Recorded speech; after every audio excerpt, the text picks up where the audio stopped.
메이저리그 통산 112승. 이 숫자만 보면 LG 트윈스가 KBO 리그의 판도를 바꿀 거물을 데려온 것처럼 보입니다. 하지만 질문은 112승이 아닙니다. 카를로스 카라스코가 지금도 선발 투수로 5이닝 이상을 버틸 수 있느냐가 진짜 문제입니다.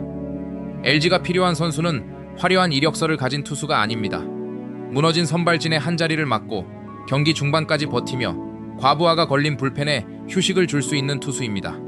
카라스코의 성공 여부도 과거에 몇 승을 거뒀느냐가 아니라 현재 그 역할을 수행할 수 있느냐로 판단해야 합니다. LG는 요니 치리노스가 원문 기준 8경기 평균 자책점 6.68에 그치자 잭셀 리오스로 교체했습니다. 그러나 리오스 역시 기대만큼의 결과를 만들지 못했습니다. 외국인 투수 교체 카드를 연속으로 사용했지만 선발진의 문제는 해결되지 않았습니다. 그리고 LG가 꺼낸 다음 카드는 1987년생 카를로스 카라스코였습니다. 원문 기준 계약 규모는 잔여 시즌 36만 달러입니다. 메이저리그에서 받은 통산 연봉이 약 8,500만 달러에 달하는 투수가 비교적 작은 금액을 받고 KBO 리그에 도전합니다. 이 선택은 카라스코에게도 중요합니다. 메이저리그 경력을 유지하기 어려워진 베테랑이 은퇴하는 대신 새로운 리그에서 선발 투수로 자신의 경쟁력을 다시 증명하기로 했기 때문입니다. 카라스코는 류현진과 같은 1987년생이며 두 선수의 생일 차이도 나흘에 불과합니다. 그러나 두 투수의 최근 환경은 다릅니다. 류현진은 이미 KBO 리그 타자와 구장, 일정에 적응한 상태입니다. 카라스코는 39세 시즌에 처음으로 한국 야구의 스트라이크 존, 수비, 타자들의 접근법과 주간 등판 일정에 적응해야 합니다.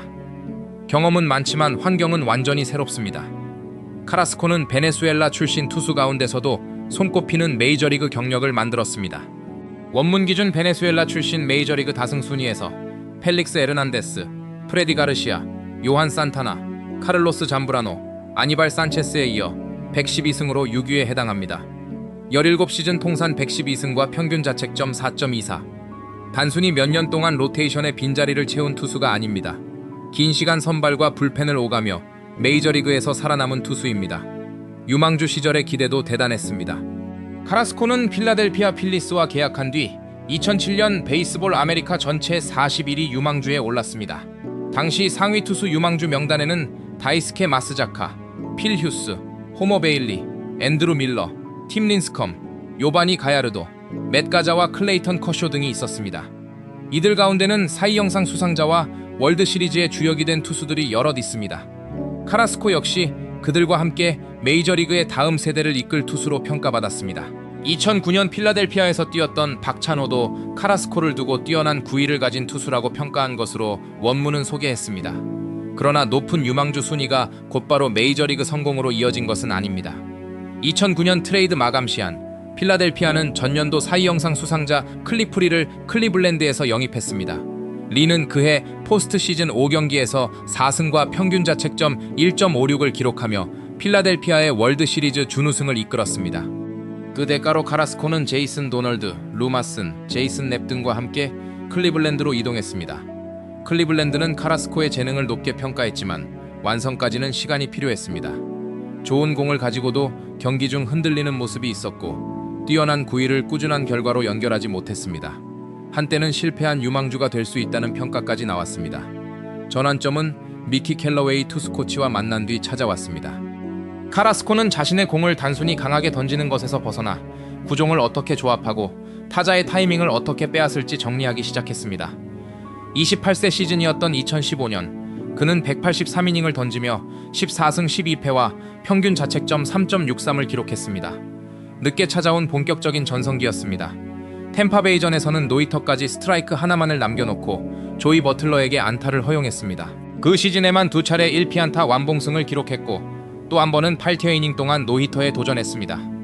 카라스코의 전성기를 설명하는 가장 좋은 표현은 매 경기 압도적인 투수가 아니라 모든 공이 맞아떨어지는 날에는 상대 타선이 손을 쓰기 어려운 투수였다는 것입니다. 최고의 시즌은 2017년이었습니다. 200이닝을 소화했고 18승 6패, 평균 자책점 3.29를 기록했습니다. 코리 클루버와 크리스 세일, 루이스 세베리노에 이어 아메리칸 리그 사이 영상 투표 4위에 올랐습니다. 다음 시즌에도 192이닝, 17승 10패, 평균 자책점 3.38로 활약했습니다. 이 시기에 카라스코는 단순한 5선발이 아니었습니다. 강팀의 포스트 시즌 진출을 이끌 수 있는 상위 선발이었습니다. 그러나 2019년 경력이 갑자기 멈췄습니다. 백혈병 진단을 받은 것입니다. 야구 성적보다 생명과 치료가 먼저인 시간이 시작됐습니다. 카라스코는 치료를 받은 뒤 다시 마운드로 돌아왔고 그해 재기 선수로도 선정됐습니다. 이 복귀는 그의 커리어를 설명할 때 빼놓을 수 없는 장면입니다. 하지만 과거의 극적인 복귀가 현재의 경쟁력을 자동으로 보장하지는 않습니다. LG가 계약한 선수는 2017년의 사이 영상 후보가 아니라 여러 차례 부진과 마이너리그 계약을 거친 39세의 카라스코입니다. 감동적인 경력과 냉정한 전력 평가는 분리해야 합니다.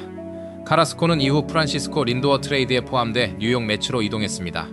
매츠는 아메드 로사리오와 안드레스 히메네스 등이 포함된 패키지를 클리블랜드에 보내고 린도어와 카라스코를 영입했습니다. 2022년 카라스코는 152이닝을 던지며 15승 7패, 평균 자책점 3.97을 기록했습니다. 베테랑 선발로서 충분한 역할을 했습니다. 그러나 이듬해부터 성적이 떨어지기 시작했습니다. 9위와 이닝 소화력이 예전 같지 않았고 타자를 압도하기보다 맞춰잡는 비중이 높아졌습니다. 작은 제구 실수가 장타로 연결되는 경기도 늘어났습니다. 원문의 2004년은 문맥상 2024년으로 보입니다. 카라스코는 마이너리그 계약을 맺고 클리블랜드로 돌아왔습니다. 드라이브 라인에서 시즌을 준비하며 반등을 시도했지만 만족스러운 결과를 만들지 못했습니다. 이후 양키스와도 마이너리그 계약을 맺었지만 메이저리그에서 확실한 자리를 차지하지 못했습니다. 은퇴 가능성이 거론될 수 있는 시점에도 그는 다시 도전했습니다. 원문 기준 올해는 애틀랜타와 마이너리그 계약을 맺었고 트리플A와 메이저리그를 오가며 39세 시즌을 이어갔습니다. 트리플A에서는 비교적 준수한 성적을 기록했지만 메이저리그에서는 8경기 평균 자책점 5.94에 그친 것으로 소개됐습니다. 표면적인 기록만 보면 실패에 가깝습니다. 그런데 세부 내용을 보면 KBO 리그에서 확인할 가치가 있는 부분도 있습니다. 마지막 경기에서 짧은 이닝 동안 5실점한 결과가 전체 평균 자책점을 크게 끌어올렸고 일부 등판은 벤치의 무리한 기용과 연결됐다는 분석이 원문에 포함됐습니다. 6월 17일 자이언츠전에서는 원문 기준 4이닝 무볼넷 2실점 피칭을 기록한 것으로 보입니다. 정확한 기록 확인은 필요하지만 적어도 스트라이크 존을 공격하며 경기를 운영하는 능력이 완전히 사라진 것은 아니라는 의미입니다. 이 지점에서 LG가 카라스코를 선택한 이유가 드러납니다. 메이저리그에서 카라스코의 구속은 더 이상 경쟁력이 아니었습니다. 원문 기준 메이저리그 우완 선발의 평균 구속은 약 152km, 우완 불펜은 약 154km입니다. 카라스코는 평균 148km 수준의 포심과 약 146km의 싱커를 던졌습니다. 메이저리그에서는 빠른 공으로 분류하기 어렵습니다. 그러나 KBO 리그에서는 이야기가 달라집니다. 선발 투수가 평균 148km의 포심을 안정적으로 유지한다면 구속 자체가 약점이라고 보기는 어렵습니다. 싱커와 체인지업, 슬라이더를 함께 활용할 수 있다면 타자에게 서로 다른 속도와 움직임을 보여줄 수 있습니다. 문제는 이 구속이 짧은 등판에서 나온 것인지 선발로 89 이상을 던진 뒤에도 유지되는지입니다. 카라스코는 5월 이후 긴 이닝과 많은 투구수를 경험한 적이 거의 없는 것으로 소개됐습니다. 첫 2이닝 동안 148km를 던지는 것과 5회에도 같은 구속과 로케이션을 유지하는 것은 전혀 다른 문제입니다. LG는 카라스코의 최고 구속보다 79 이후의 평균 구속을 확인해야 합니다. 좋은 선발 투수는 가장 빠른 공으로 평가받지 않습니다. 체력이 떨어진 뒤에도 자신의 구종 간격과 제구를 유지하는 능력으로 평가받습니다. 카라스코의 핵심 구종은 체인지업입니다. 유망주 시절부터 가장 높은 평가를 받은 공이었고 좌타자뿐 아니라 우타자를 상대로도 결정구로 사용했습니다. 포심과 비슷한 궤적으로 출발한 뒤 속도가 줄고 아래로 떨어지는 체인지업은 타자의 배트가 먼저 나오게 만듭니다. 패스트볼 구속이 예전보다 떨어진 베테랑에게는 더욱 중요한 구종입니다. 패스트볼만으로 타자를 압도할 수 없다면 타자는 구속 차이를 의식하게 만들어야 합니다. 카라스코의 체인지업은 지난해까지 경쟁력을 유지했지만 원문 기준 올해 갑자기 결과가 나빠졌습니다. 이것이 LG 입단 후 가장 먼저 확인해야 할 위험 요소입니다. 올해 체인지업 부진이 메이저리그 타자들의 적응과 강한 타구 때문이었다면 KBO 리그에서 다시 효과를 볼 가능성이 있습니다. 반대로 움직임이나 로케이션 자체가 무너진 결과라면 리그를 옮기는 것만으로 해결되지 않습니다. 체인지업이 통하면 카라스코의 투구는 간단해집니다.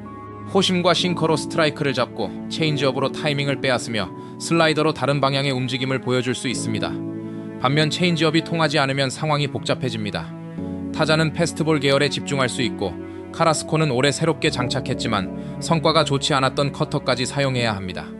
확신이 부족한 구종의 비율이 높아지면 볼 카운트와 투구수가 빠르게 늘어날 수 있습니다.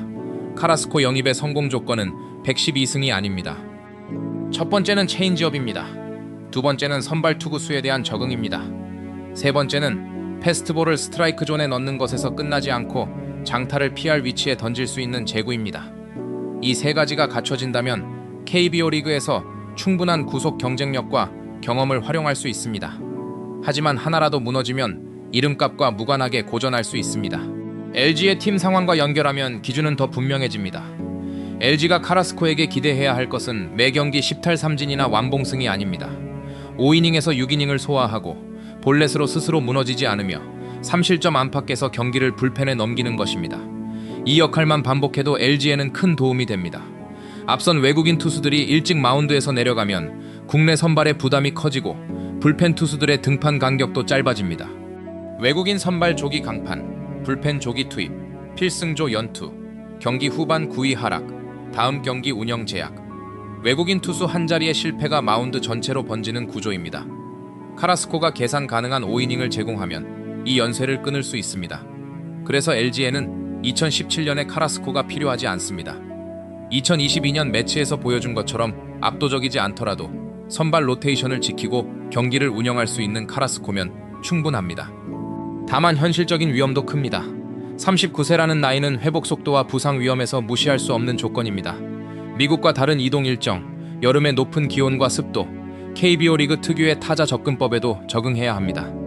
KBO 타자들은 메이저리그보다 평균 구속은 낮게 경험하지만 파울로 공을 걷어내고 투구수를 늘리는 능력이 있습니다. 변화구가 스트라이크 존에서 빠르게 벗어난다고 판단하면 집요하게 패스트볼을 기다릴 수도 있습니다. 이름값만으로 타자가 물러나지는 않습니다. 카라스코가 가진 또 다른 강점은 클럽하우스 경험입니다. 미국에 처음 도착했을 때 영어를 하지 못해 석 달 동안 도미노 피자만 배달시켜 먹었다는 일화가 있습니다. 너무 자주 주문한 끝에 최우수 고객이 되어 한 달 무료 서비스를 받았다는 이야기입니다. 웃을 수 있는 일화지만 그 안에는 낯선 환경에 적응해야 했던 어린 외국인 선수의 어려움이 담겨 있습니다. 카라스코는 이후 영어를 공부했고 미국 시민권도 취득했습니다. 오랜 기간 사회봉사 활동을 이어가며 로베르토 클레멘테상까지 수상했습니다. 실력뿐 아니라 공동체에 미친 긍정적인 영향을 인정받은 선수입니다. 이 경험은 한국에서도 의미가 있을 수 있습니다. 새로운 문화와 언어에 적응해본 선수이고 백혈병 치료와 재활, 트레이드와 마이너리그 계약까지 경험했습니다. 젊은 투수들이 슬럼프와 부상을 대하는 과정에서 카라스코의 존재가 도움이 될 가능성은 있습니다. 하지만 좋은 리더십은 마운드 성적을 대신할 수 없습니다. 카라스코가 모범적인 선수라는 사실과 LG의 선발 문제를 해결할 수 있는지는 분리해서 평가해야 합니다. 첫 등판에서 확인해야 할 것은 승패가 아닙니다. 포심 평균 구속이 몇 회까지 유지되는지, 체인지업으로 좌우 타자의 헛스윙을 끌어낼 수 있는지, 불리한 카운트에서 어떤 구종으로 스트라이크를 회복하는지 봐야 합니다. 또한 79를 넘어간 뒤 로케이션이 가운데로 몰리는지, 주자가 있을 때 투구 동작과 수비가 흔들리지 않는지도 확인해야 합니다. 첫 경기에서 5이닝 2실점을 기록하더라도 체인지업이 통하지 않고 강한 타구가 반복됐다면 위험 신호일 수 있습니다. 반대로 4이닝 3실점에 그치더라도 투구수 제한 속에서 구속과 구종 움직임을 유지했다면 다음 등판을 기대할 근거가 생깁니다. 한 경기 평균 자책점보다 투구 내용이 먼저입니다. 메이저리그에서 17시즌을 보내고 112승을 기록했으며 4위 영상 투표 4위와 백혈병 극복, 클레멘테상 수상까지 경험한 투수가 한국에 옵니다. 하지만 LG가 영입한 것은 과거의 기록이 아닙니다. 현재의 팔과 체인지업, 그리고 남은 시즌 동안 선발 로테이션을 지킬 수 있는 몸입니다. 평균 148km의 포심이 5회에도 유지되고 체인지업이 다시 결정구로 작동하며 볼넷을 억제한다면 카라스코는 LG 불펜의 부담까지 줄이는 중요한 영입이 될 수 있습니다. 반대로 짧은 이닝 이후 구속이 떨어지고 체인지업이 타자들의 배트에 걸리기 시작한다면 112승이라는 숫자는 KBO 리그에서 아무런 아웃카운트도 만들어주지 못합니다. 결국 카라스코의 LG 입단을 평가할 질문은 하나입니다. 메이저리그 112승의 경험이 KBO 리그에서 새로운 선발 이닝으로 이어질까요? 아니면 LG가 다시 한번 과거의 이름과 현재의 구위를 혼동한 선택으로 남게 될까요?